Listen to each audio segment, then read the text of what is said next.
president's threats to take over Greenland are escalating after his vow to impose tariffs on countries who get in his way.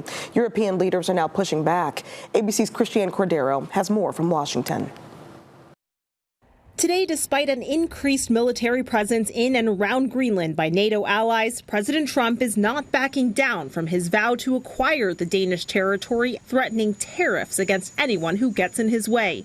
Trump is warning 8 NATO countries, including Denmark, France, Germany, and the United Kingdom, that the tariffs will start at 10% on February 1st until a, quote, deal is reached for the complete and total purchase of Greenland. France's president calls the threats unacceptable. Sweden says it refuses to be blackmailed. And the British prime minister insists allies are pursuing security in Greenland, calling Trump's move completely wrong.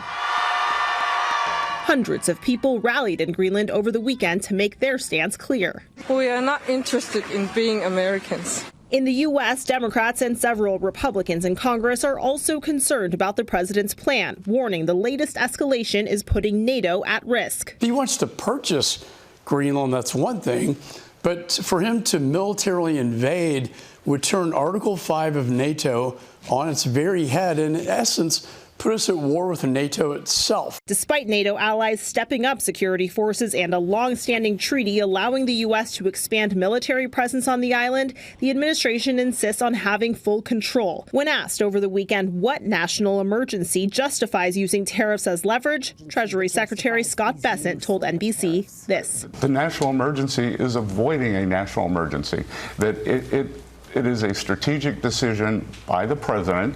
That message from the administration comes as the Supreme Court weighs whether Trump is using his emergency powers appropriately in imposing tariffs. A decision is expected by this summer. Christiane Cordero, ABC News, Washington.